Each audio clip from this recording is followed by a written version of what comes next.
Hey everyone, this is Josh with SKAA, and in this video, I want to talk about the Dillinger Labs Dani SKAA Pro wireless transmitter, specifically a talk about Dani's power states, and a power-saving cascade that will affect both the transmitter and any bonded receivers. And I want to show you what we call the Dani Easter egg that allows you to bypass this power-saving cascade.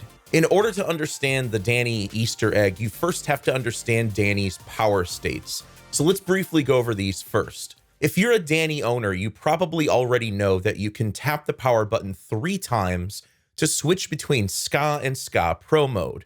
A green LED is SKAA mode, meaning that you can have up to 4 receivers at 36 milliseconds of fixed latency. And a red LED is SKAA Pro mode, meaning that you can have up to 2 receivers at 19 milliseconds of fixed latency. Now, depending on whether you're using Dani in SKAA or SKAA Pro mode, and whether you're running Dani on battery power or external power, Dani and any receivers bonded to Dani will enter a power-saving cascade. First, let's talk about virtual off, denoted here as VO. Virtual off means that Dani's radio transmitter is turned off and any receivers that are bonded to Dani will drop bond. This will happen after 2.5 minutes of silence in SKAA mode and after 20 minutes of silence in SKAA Pro mode. If Dani detects an audio signal within 30 minutes of entering virtual off, or if the user clicks any button on the transmitter, Dani will power up its radio transmitter again and go back to normal operation. When running on battery power, if Dani does not receive an audio signal within 30 minutes of entering virtual off, the transmitter will power down. If you're running Dani on external power, it will still enter virtual off and power down its radio transmitter. However, Dani will never fully power down. On the receiver end, there are 2 possible events that can take place depending on whether you're running your receiver on battery power or external power. Any receiver will drop bond to its transmitter when the transmitter enters virtual off. If using battery power, the receiver will enter standby mode 5 minutes after loss of bond, and then will enter sleep mode 10 minutes after entering standby. If using external power, the receiver will enter standby 10 minutes after loss of bond, and then will enter sleep mode 60 minutes after entering standby. If bond is restored or the user clicks any button on the receiver, this will turn the receiver back on if in standby or sleep mode, and the receiver will return to normal operation. If using battery power, the receiver will power itself down 20 minutes after entering sleep mode, while receivers running on external power will stay in sleep mode until bond is restored.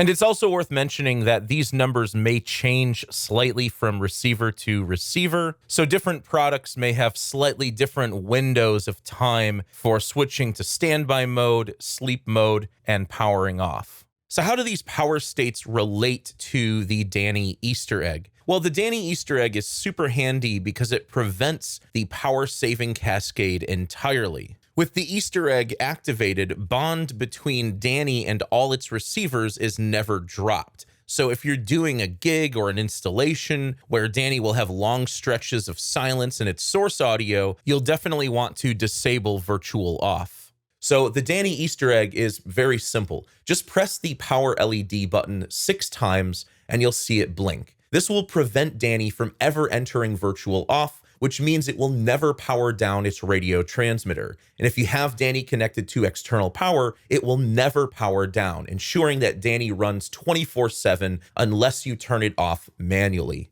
So let me give you some examples of use cases where this can be really helpful. One, if you're sending sound effects for audio for a theater production and there are long stretches of silence between each sound effect, you don't want to miss a sound effect because the speakers were in the process of rebonding. The Easter egg will prevent this. Or 2, if you're doing music for a wedding and you have to stop the music for long stretches of time for speeches or toasts, when you start the music back up, you don't want the first few seconds of the song to be cut off because the speakers are in the process of rebonding. The Easter egg will prevent this too. And lastly, if you're sending vocal audio between a mixer and speakers at a wedding or some other event, and you want the people speaking to have a working mic instantly, disabling virtual off is a great idea as well. So once again, the Dani Easter egg can prevent this.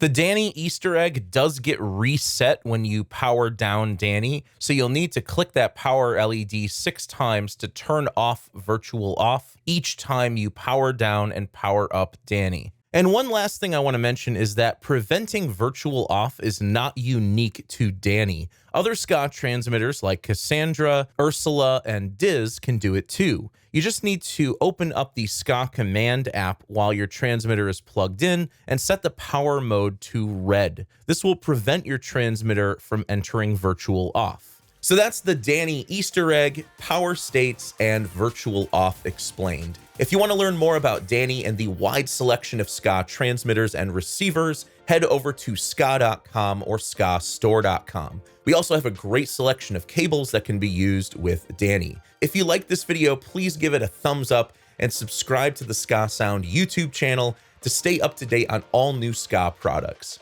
Thanks for watching.